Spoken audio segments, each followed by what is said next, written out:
La situación que estamos viviendo ahora tiene un origen, y el origen más reciente, por lo menos en mi opinión, es el momento del todo el proceso denominado inicialmente proceso de cambio, que ahora bueno, ya tiene muchos cuestionamientos. Y en ese momento, yo recuerdo muy bien que a nivel de, por lo menos de CIPCA, hacíamos un análisis respecto de cuál era la configuración del Estado boliviano, de la sociedad boliviana, ¿no?, que era la que alimentaba todas las propuestas de cuestionamiento al Estado que habían en ese entonces. Y teníamos un gráfico que no lo pude encontrar, pero lo puedo replicar quizá aquí en esta pizarra, muy rápidamente, porque es bien básico, pero nos ayuda a entender. ¿Tiene un marcadorcito?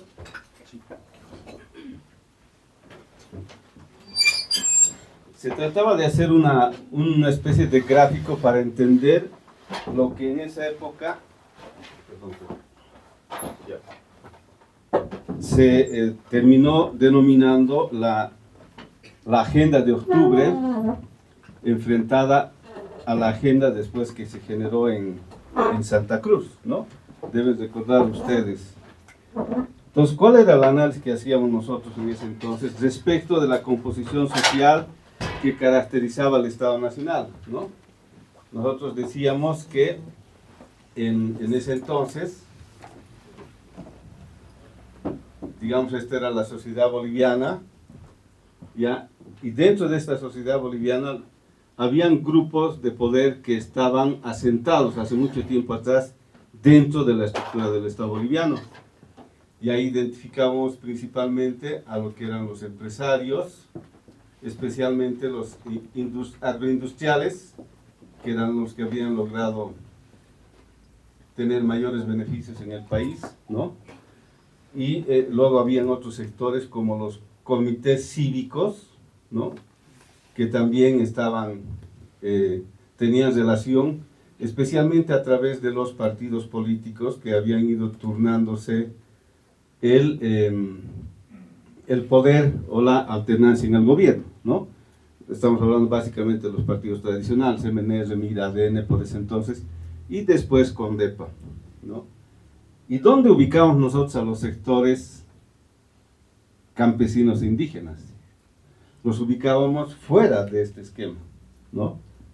¿Por qué? Porque habían sido excluidos, ¿ya?, de ese Estado y tenían poca relación con él, ¿no? Entonces hablábamos de grandes sectores como los aymaras y quechuas, por ejemplo, que en población son bastantes, como sabemos, pero también estábamos hablando de otros sectores como los pueblos indígenas de tierras bajas, ¿ya? Pero no solamente ellos, ¿no?, sino también habían otros sectores que viviendo en las ciudades eran también excluidos. Entonces nosotros decíamos en ese entonces, esta es la realidad de nuestra sociedad y nuestro Estado boliviano, ¿no? Clasista, a favor de determinadas clases sociales o manejada por determinadas clases sociales que habían estado desde 1952 adelante en el poder. Excluyente, ¿no?, en términos políticos y sociales, de los sectores mayoritariamente poblacionales, pero que habían sido relegados de la administración del Estado, pero además habían sido negados en sus derechos muchos de ellos, ¿no? Entonces, y decíamos, esta es la situación que estamos viviendo ahora, y la idea es que esto tiene que cambiar, ¿no? Las ideas que se generaron en ese entonces se orientaban un poco en base a esto, es decir, no podemos continuar con un Estado y una sociedad que nos trate de ese modo, ¿no?, a quienes somos mayoría, porque además, en términos territoriales, ¿ya?, en términos territoriales, ustedes saben que Bolivia tiene más de 1 millón de hectáreas. Estos sectores, los empresarios, los cívicos, los que se concentraban mayormente en las ciudades, ¿no? Y las ciudades pues no son ni medio millón de hectáreas en su totalidad, territorialmente hablando. Ahí se concentraban estos sectores. El resto del país, es decir, territorialmente hablando, estaba habitado por estos pueblos. especialmente en tierras bajas, ¿no? Por eso es que estos pueblos, estas naciones que existían antes de la creación del Estado, demandaron al Estado el reconocimiento de los territorios de manera colectiva, porque siempre habían sido de su dominio, ¿no? Entonces era algo como natural que demanden ese territorio al Estado boliviano. Entonces teníamos un Estado excluyente, ¿no?, de los grandes sectores sociales, ¿no?, por los indígenas, y que territorialmente solo se concentraba en las manchas urbanas, que son las más pequeñas. En cambio, las poblaciones que son mayoritariamente poblacionales, valga la redundancia, habitaban la mayor parte del territorio boliviano, ¿no? Pero además hay una otra característica que es importante reconocer y que ahora tiene mucho mayor sentido que antes, es que en esos lugares, en esos territorios, en muchos casos de frontera, ¿no?, los pueblos indígenas han vivido siempre, han convivido con los recursos naturales renovables y no renovables, de manera natural, ¿ya? Y entonces ahí están, pues, ahí están muchas de las riquezas, ¿no?, que la economía ahora está acechando para poder hacer vivir al resto de la sociedad.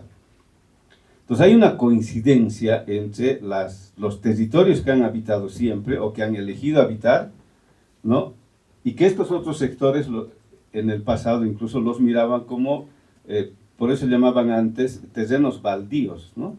En la época de la reforma agraria, las tierras que no eran habitadas o no reclamaba nadie eran llamadas terrenos baldíos. Y en algunos casos eran despreciados, ¿no?, porque eran alejados, era difícil de llegar, supuestamente no había nada, eran eriales, pero los pueblos indígenas tenían dominio, tenían acceso a esos territorios, y por una serie de razones, ¿no? Desde un acceso permanente para actividades cotidianas o temporales, ¿no? Ustedes deben saber que, por ejemplo, los ayllus no contactados, esos grupos todavía aislados que viven entre el Paraguay y Bolivia, vienen al lado boliviano en una cierta época del año porque en este lado boliviano encuentran sal. Hay lugares donde ellos han identificado sal y vienen por la sal. Y luego se mueven al Paraguay, etcétera, etcétera.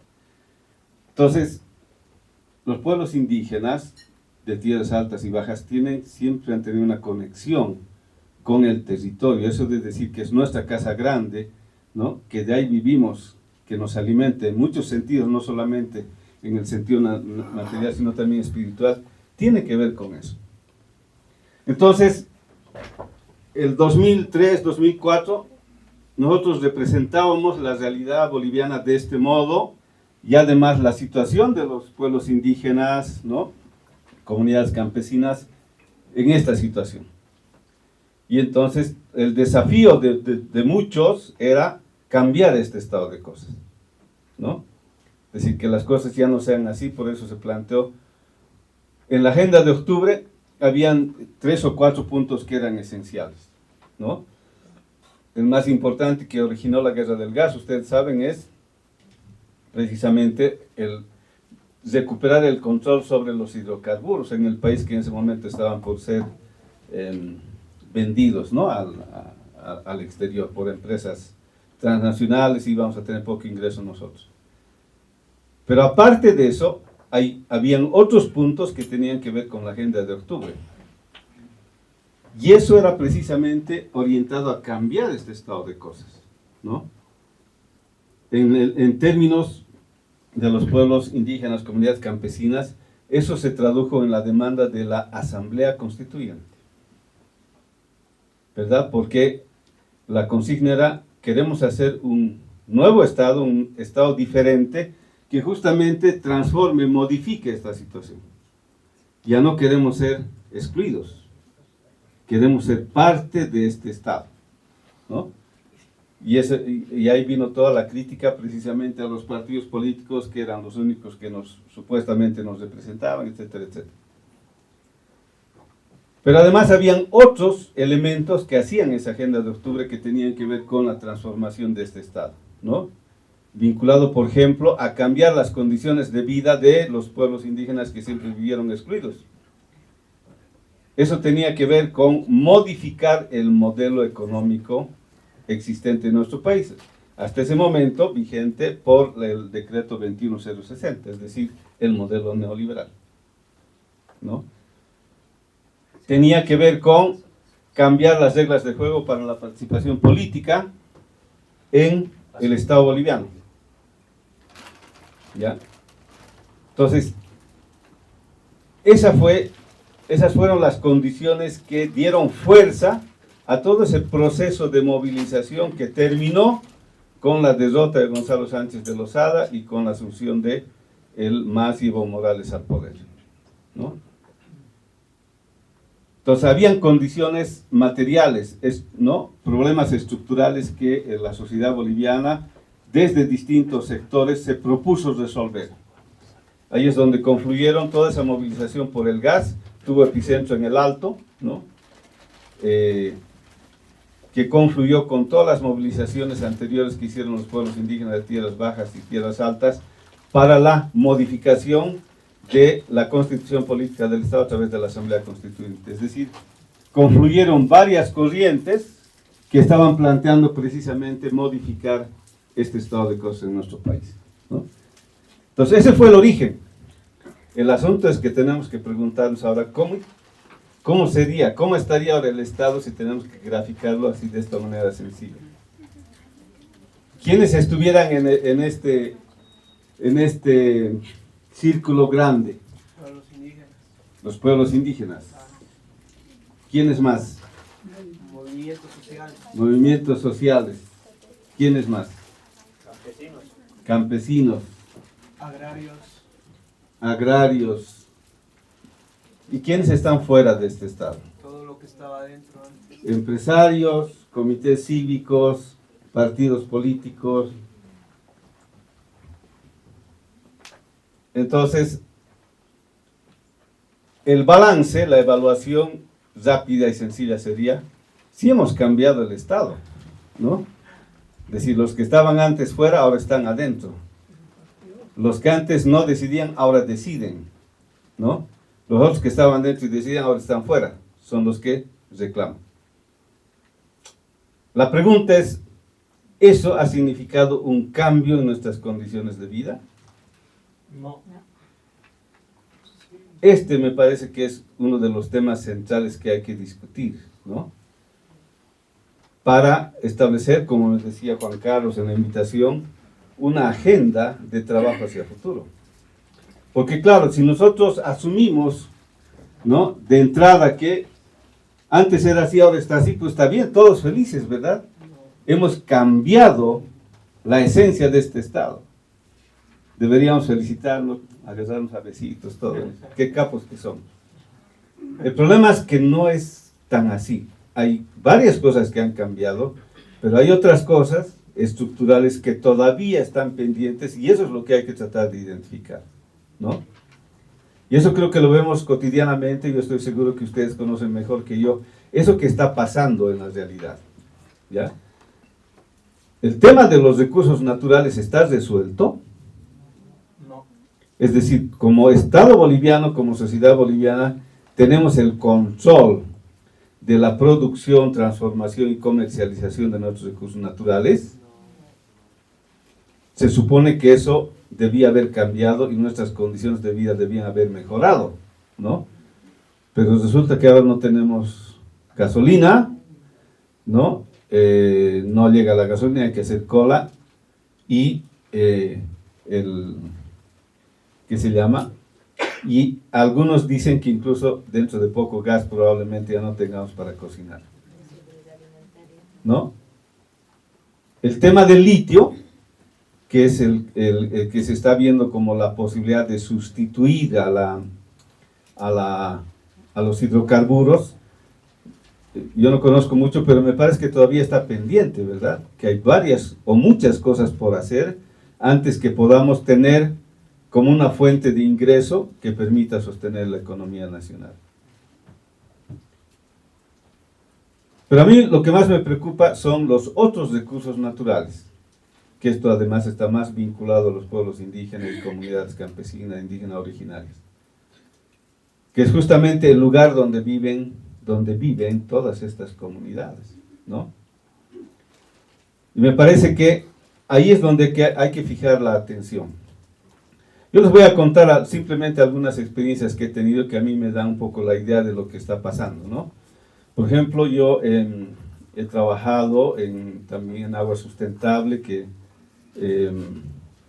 bueno, es una ONG que apoya cuestiones que tienen que ver con los recursos hídricos, el agua, etc.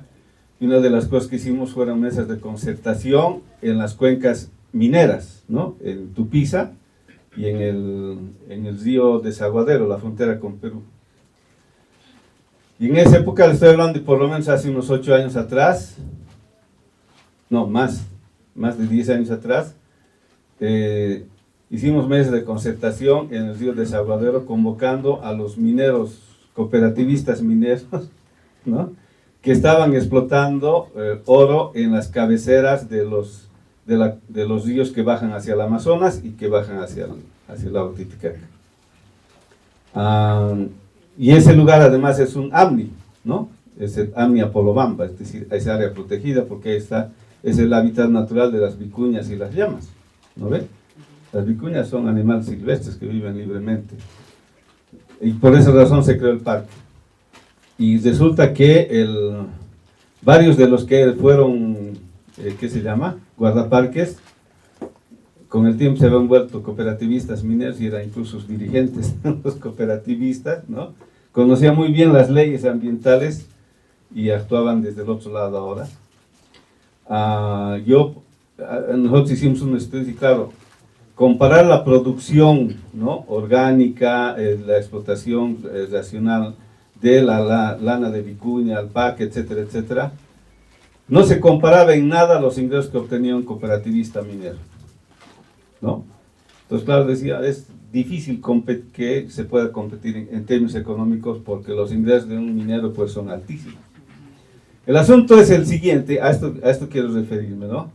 Es que en varias, así, reunimos a mes de negociación, incluso los cooperativistas mineros quisieron tomar a Pelechuco, donde fuimos, porque supuestamente se hacía las reuniones sin convocarse. Bueno, al final se logró hacer la reunión porque la idea de esas mesas era que se pongan de acuerdo para tomar medidas para evitar la contaminación del agua. Ese era el objetivo de fondo, ¿no? Y en esa reunión fueron, me acuerdo, los comunarios de Escoma, que está en las orillas del lago Titicaca, ¿no? Y fueron unas compañeras con las totoras, ¿no? Totoras, varias plantas y no sé qué, contaminadas por la minería. Y ahí fueron a exponer y fue muy fuerte su declaración, ¿no? Entonces, terminó la reunión con una serie de acuerdos y después de un tiempo nos volvimos a reunir y resulta que los dirigentes de las comunidades que esa vez fueron a denunciar, no solamente que ya no decían nada, sino que más bien estaban apoyando el ingreso de las cooperativas mineras a la explotación en esa área, ¿no? Ya después nos enteramos que les habían ofrecido, puede ser, que se llama, accionistas, ¿no? Socios, exactamente. Entonces hay toda una lógica detrás de este asedio permanente que están sufriendo los territorios, las tierras de los pueblos indígenas y comunidades campesinas, ¿no? Agua Sustentable también promovió el trabajo concertado además en sesiones nacionales de una ley de aguas, porque la ley de aguas en este país data de hace más de 100 años, ¿no? Y hay la necesidad de tener una ley que ya pues norme lo que está pasando en nuestro país. Ya había una propuesta de ley que había llegado incluso al Senado y demás, y al final, en la última parte, los mineros cooperativistas hicieron parar esa ley. Y hasta ahora no se vuelve a discutir, ¿no? ¿Por qué? Porque esa ley simplemente ponía ciertos límites al uso indiscriminado que hace la minería de las aguas. Y en muchos casos está en lugares donde el agua es escasa, como en el altiplano, ¿verdad?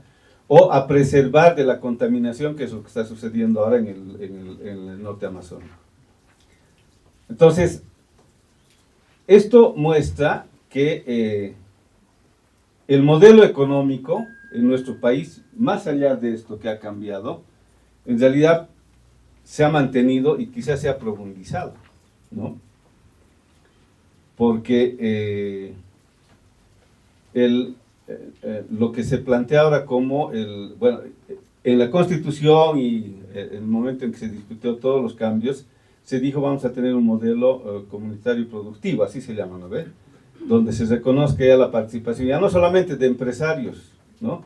Sino también de comunidades, de cooperativas, etc. Supuestamente ese modelo económico democratizaba que todos los actores sociales y económicos participen en la economía, lo que está bien, que es lo que se reclamaba, ¿no? El asunto es que en la aplicación de ese modelo hay que evaluar, hay que tener un balance más adecuado. ¿Cuáles son los sectores que más se han beneficiado de esa situación, ¿no? Hace tiempo yo hice un balance, especialmente cuando hubo la segunda cumbre agropecuaria hace unos años atrás en Santa Cruz, se deben recordar ustedes, ¿no? Donde las principales resoluciones eran para apoyar la agroindustria, la exportación de carne a China, la ampliación de la frontera agrícola, ¿no? En nuestro país, la incorporación de ¿qué se llama? Los agroquímicos, o sea, la biotecnología. Todo eso se había acordado con los sectores empresariales. Y el Estado se comprometió no solamente a dar recursos, sino a canalizar otros recursos para impulsar eso que consideraban que era el modelo más adecuado para garantizar la soberanía alimentaria del país. Ese fue el discurso, ¿no? Y cuando quise ver qué es lo que habían logrado las demandas o las propuestas de campesinos indígenas, era muy poco, ¿no? ¿A qué se remitía en ese entonces? No sé si ahora ha cambiado. Era decir, bueno, ustedes ya tienen el Ministerio de Desarrollo Rural, y ahí están pues los proyectos, ¿no ven? Empoderar, criar, no sé cuál. Y si tú sumas el presupuesto que tienen esos programas y esos proyectos con todo lo que se ha dado a la agroindustria, la diferencia es abismal. Entonces ahí uno entiende, bueno, pues este Estado finalmente, a pesar de que ha cambiado en términos de esta estructura política, de representación, en el fondo en términos económicos, pensando en el modelo, no ha cambiado mucho, ¿no? Es más, resulta que los representantes de estos que antes estaban excluidos, que ahora son del gobierno, están reflejando, o están dando mayor prioridad a los que supuestamente se los ha sacado del esquema, ¿no? Esto no se puede entender muy bien, ¿no? Y eso está vinculado a que en muchos casos no se quiere discutir estos temas que son de fondo, ¿no? Por ejemplo, ahora menos, pero antes la Central Obrera no quería discutir que se derogue pues el artículo 21060, ¿no? El decreto supremo que formalmente inició la era neoliberal en nuestro país. Sigue vigente, ¿no? Y los trabajadores están en las mismas condiciones que antes, o peores quizá, aunque han intentado incorporar elementos de protección de los trabajadores, pero lo que muestran los datos es que cada vez hay menos trabajadores formales en nuestro país. Muchos dicen que el 85% de la población no tiene un empleo formal, ¿no? Entonces, hay problemas estructurales que no se han resuelto en nuestro país. Pero a mí lo que me preocupa, ¿no? Y aquí solamente tengo un dato, que es un ejemplo reciente, en este debate de los incendios, ¿no? De la biotecnología, a pesar de los esfuerzos que se están haciendo para proteger, ¿no? Legalmente o proteger físicamente los territorios, igual están siendo asediados, ¿no? No hace mucho leía yo que en Monteverde han encontrado una empresa minera ilegal que está trabajando ya dentro del territorio indígena al que nunca habían entrado antes, ¿no? Y eso se da paradójicamente después de que han habido los incendios. Entonces parece que los incendios son la preparación del terreno para que entren estas otras actividades que tendrían más dificultades para entrar si hubiera monte, pues, ¿no? Obviamente. Y eso está alentado por alguien entonces de atrás. Pero más que preocuparme lo que hacen los cooperativistas mineros o los interculturales, a mí me preocupa un dato que me dijeron acá en Cedesco cuando estuve a fines del año pasado, porque en esa época estaba en debate este asunto de la biotecnología, la insistencia de los empresarios para la incorporación, ¿no ve?, de semillas producidas a través de la biotecnología. Claro, me invitaron a participar en un debate y ahí yo me di cuenta que los que hablamos de temas agrarios en general somos pues ya de los viejitos, ¿no? Los que ya estamos de salida ya. Y no he escuchado, por lo menos hasta ahora, voces jóvenes, es decir, de jóvenes que estén debatiendo este tema en lo que es la opinión pública. Entonces, por eso me llamó la atención y estoy intentando recoger la opinión de los jóvenes, pero cuando estuvimos por Sedesco pregunté, ¿no? Y les decía, yo estoy seguro que en las comunidades campesinas aquí en Cochabamba, que es puro serranía, no hay mucha tierra, etcétera, etcétera, las comunidades, tanto los jóvenes como los niños deben estar por mantener que se llama la agricultura tradicional, ¿no? Es decir, sin la utilización de muchos recursos químicos de afuera. Y ahí me contaron las técnicos de Sedesco, me dijeron, no es tan así, me dijeron. ¿Por qué? Lo que pasa es que los jóvenes, dice ahora, de las comunidades, también pues, ¿qué se llama?, quieren tener resultados rápidos. O sea, la agricultura tradicional tiene sus mecanismos, sus técnicas, y lleva su tiempo, ¿no ve? En cambio dicen, no, ahora los jóvenes quieren que las cosas sean rápidas. Y por esa razón son más proclives a aceptar este tipo de tecnologías que permitirían la producción en menor tiempo y con mayor volumen de los productos que tradicionalmente se producen. Entonces, a mí me preocuparía si esto es así, como les digo, este es un dato muy puntual si quieren, si esto es así, ¿qué está pasando en el conjunto de las comunidades?, ¿no? Lo que sí me llama la atención es esto que les digo, el tema agrario, el tema de la producción, el tema de la relación con la tierra, no es un asunto de viejos, ojo, porque si es así, estamos apostando mal, ¿no? Nosotros los que ya tenemos, ya los que somos sub 70, ya dentro de poco nos vamos a ir, ¿no? ¿Quiénes se van a quedar, pues? Entonces, esto es algo a lo que hay que prestarle atención, ¿no? A lo que hay que prestarle atención. Y no solamente en el caso de las comunidades campesinas que viven allá en el campo, sino también en las comunidades o los grupos que viven en las cercanías de las ciudades, ¿no? Una última cosa que hice para IPDRS fue investigar sobre las comunidades que están siendo asediadas por el crecimiento urbano. Y eso es muy fuerte, ¿no? Y el asunto es que la presión del mercado es muy fuerte porque el terreno urbano, ustedes saben que vale más que el rural, ¿no?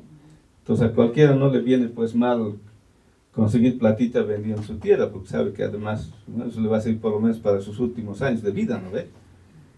Pero sí hay sectores, y hay, en este caso encontré una comunidad, San Juan de Liquina se llama, en Clisa, que todavía está resistiendo, cuyo dirigente es joven, ha estudiado Derecho, es abogado además, y se está enfrentando a la presión de los, que se llaman los loteadores, ¿no? Ha tenido peleas, se ha metido a la cárcel, ha tenido problemas con el alcalde, con los dirigentes del MAS, con los interculturales, con todo el mundo, ¿no? ¿Cuál es el asunto? Y aquí es donde se vincula con el tema de la alimentación, ¿no? Las comunidades que todavía sobreviven aquí en el Valle de Cochabamba son las que están produciendo verduras, leche y sus derivados para toda la población de Cochabamba, ¿no? Pero la presión es tan fuerte que dentro de poco probablemente no exista. ¿Y cuál había sido la clave de esta comida que les digo? Ustedes han debido comer empanadas huistupico, ¿no ve? Alguna vez en su vida, aquí en Cochabamba, son famosas, son muy ricas, tienen un queso especial. Esta comunidad vende toda su producción de leche al huistupico. ¿Por qué? Porque ellos producen quesillo, como en todo el valle, pero tienen una forma distinta de producir el quesillo y por eso el huistupico les compra solo a ellos. O sea, han encontrado, ¿no?, una técnica, una forma de producir quesillo que vende a esta empresa. Entonces ellos tienen esa motivación, si quieren, ¿no? Y están en medio de ya de prácticamente lo que va a ser una urbanización, siguen peleando, ¿no? Y esto pues tiene que ver con el hecho de que vayan desapareciendo otras comunidades tiene que ver no solamente con lo que se llama la producción de alimentos, de la soberanía alimentaria, sino tiene que ver con los espacios que permiten precisamente la oferta de lo que se llaman servicios ecosistémicos, ¿no ve? Si son los pulmones donde el medio ambiente de una mancha urbana como esta, que además ustedes han visto que no ha resuelto el problema de la basura, ¿no? Tiene que preservar, ¿ya? Y aquí, en este caso de estas comunidades que están siendo comidas por la mancha urbana, es porque lamentablemente no han podido generar una propuesta que discuta con los urbanistas, ¿no? Que una ciudad puede crecer sin matar sus áreas agrícolas, áreas verdes, de producción de alimentos. Existen ciudades en el mundo de ese tipo, gigantes ciudades, ¿no? Pero aquí se ve las cosas de otra manera, solamente por el cemento y por el valor que tienen las tierras cuando se urbanizan. Entonces, estos aspectos que les comento así de manera de manchitas, digamos, son los que a mí me llaman la atención respecto de esto que les decía, ¿no? Sí, estos son los temas que no se han resuelto, lamentablemente, ¿ya? Y este estado en el que ahora participan los que antes no participaban, este estado está a cargo de ellos hace cuánto ya. Ya van a ser 2 décadas. Lo digo, claro, 2 décadas, ¿no? 20 años, eso no es poco, ¿no? Y además, a mí me parece que este estado se está volviendo solo por una razón muy simple que tiene que ver con ustedes. Yo estaba con mucha expectativa de la campaña que hicieron el año pasado, de la consulta, que me parecía genial, ¿no? Yo ya no tuve el tiempo, que yo quería abrir unas mesas en la universidad, pero ya no me dio el tiempo.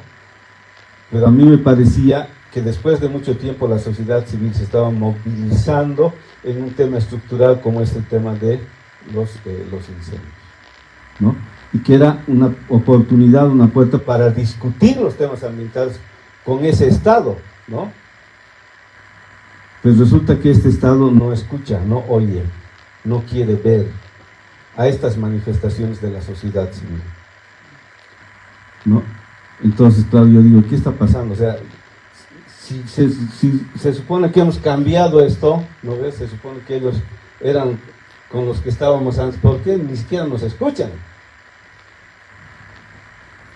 ¿Se dan cuenta?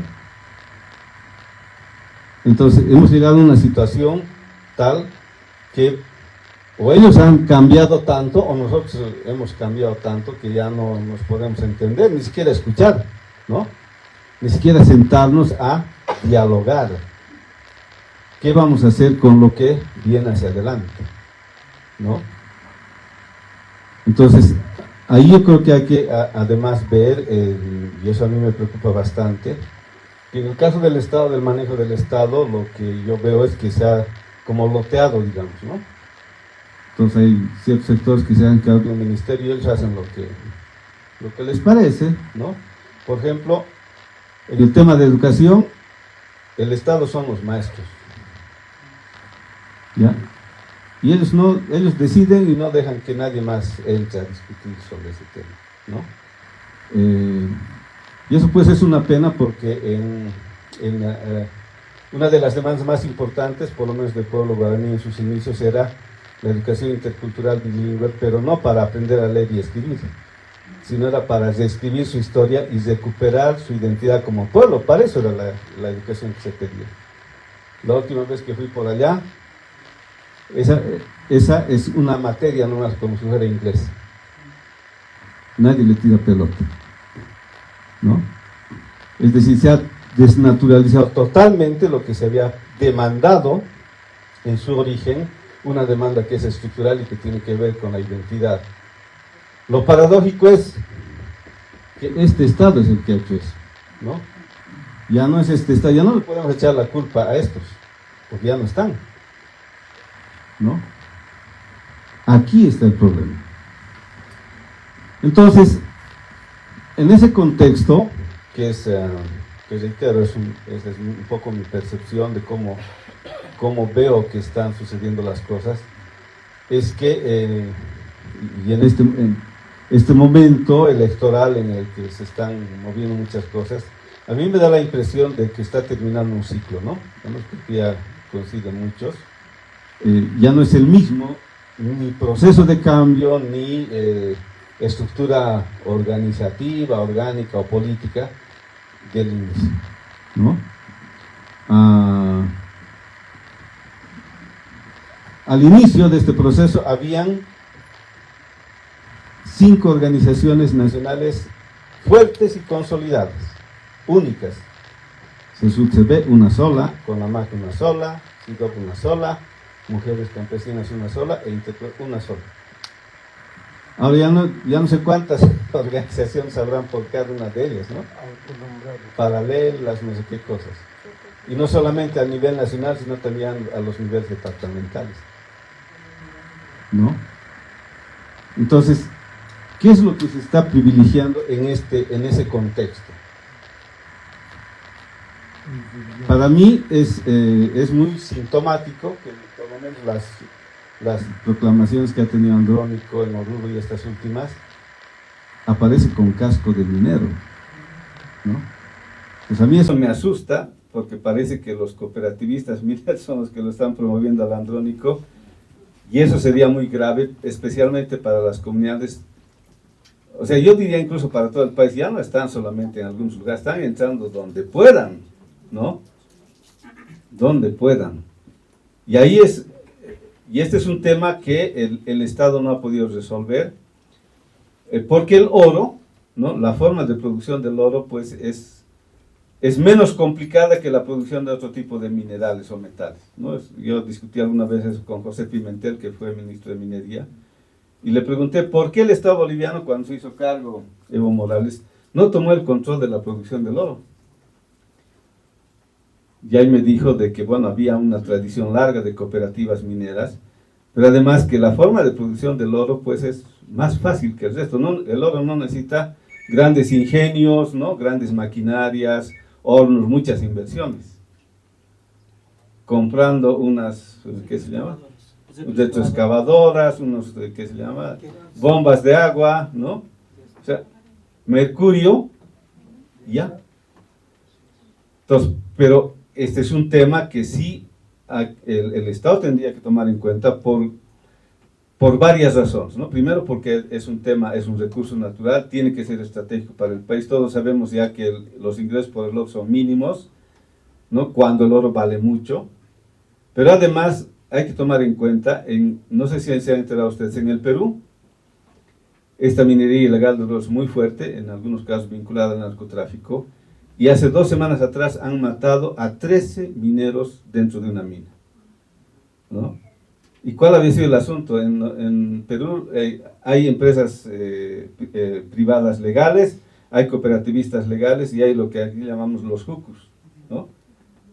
Entonces había habido grandes corporaciones de jucus que van a robar a los legales dentro de sus socavones, como pasa en el Cerro Rico de Potosí, ¿no? Y en torno de eso se han generado empresas de seguridad, ¿ya? Que supuestamente hacen seguridad a las operaciones, y han sido los de seguridad los que los han matado a 13 mineros. Entonces se está disparando la violencia en torno a la explotación del oro, ¿no?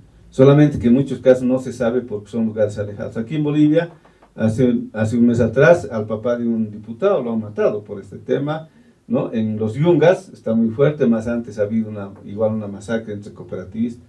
Entonces no es un tema menor, ¿no? No es un tema menor, hay que prestarle mucha atención, porque esto hace a lo que son las comunidades que viven especialmente aguas abajo de donde tienen actividad las empresas mineras, ¿no?